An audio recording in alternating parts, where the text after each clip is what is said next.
Alright guys, how we doing? Finally got a good bit of weather here, so I decided to get outside to record this one. 1 second, the guy's cutting the grass, gotta let that go by.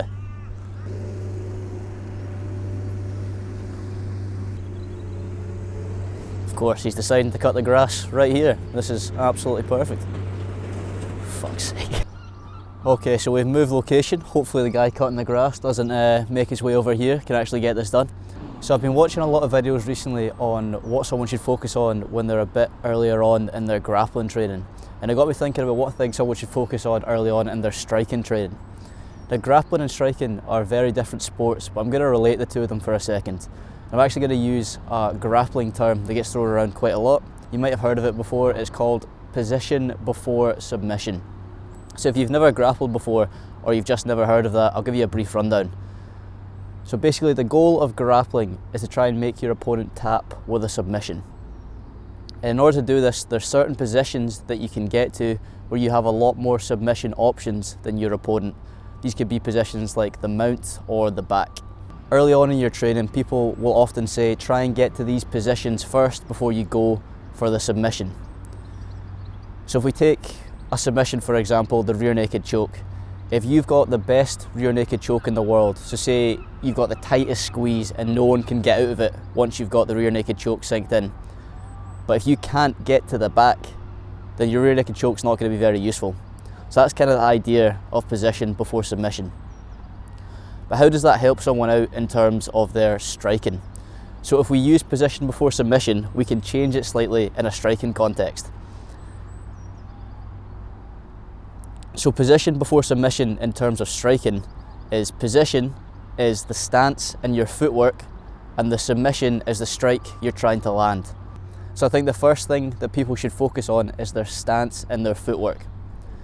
But it's all well and good me saying, okay, go away, focus on your stance and your footwork, but you need to actually know what aspects of stance and footwork to focus on. So if we take a look at stance for a start, I think the days of only having one stance are a little bit outdated, especially in mixed martial arts where there's so many different styles that you're going up against. Your stance isn't going to be completely fixed, it's going to change slightly depending on who you're going up against. So say for example you're going against a training partner who has really good low kicks, okay? You might stand a little bit more narrow, so you've got a better ability to move your lead leg out the way or lift your leg up to check the kick. But say for example your next training partner throws a lot of punches and they don't throw a lot of kicks. You might be a bit more comfortable leaving your lead leg a bit more exposed so you can move your upper body out of the way of their punches. So that's some defensive examples, but what about attacking examples for you? If you're going against someone who's standing really square, then your straight attacks are going to be more available to you because they've got a larger target in the middle of their body. So that could be straight punches, straight kicks as well.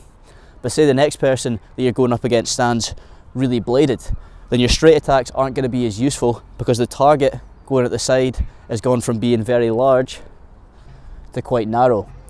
So you can still throw the straight attacks, but they might not be as useful because the target you have to attack is smaller. But now your round attacks become more useful because they're more exposed to attacks from the side, okay?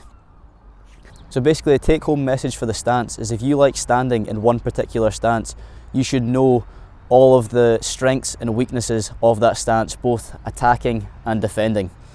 Because once you know what you're vulnerable to from that stance, you can start thinking about different counters that you can add on to that stance. And once you start thinking about different counters to other people's attacks, you're starting to build your own striking game. There's too many different strengths and weaknesses of all the different stances just for one video.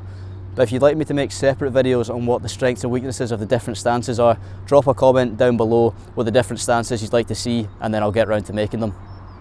So we change focus to the footwork for a second. Footwork is often neglected by beginners because they fall in love with smashing the pads or hitting the bag.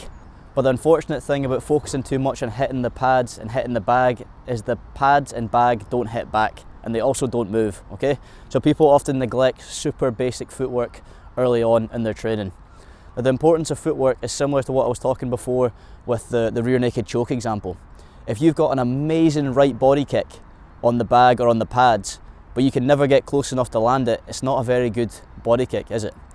So you've got to work on your basics when you first start. I've got a couple different videos that were made for Taekwondo, but they go over the basics of footwork. I'll link them down below if you want to check them out. But when you're first starting out, an easy place to start with your footwork is just your footwork going forwards and your footwork going side to side, okay?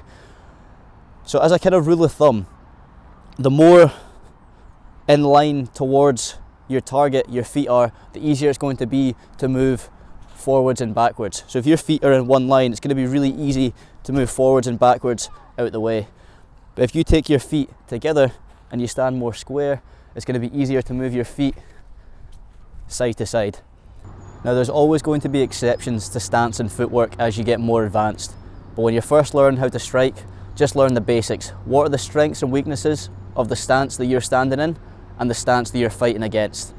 And how can you use your footwork to get yourself in a better position to use the stance that you're standing in? If you have any questions, please feel free to drop a message down below. Thanks for watching. I'll see you for the next one.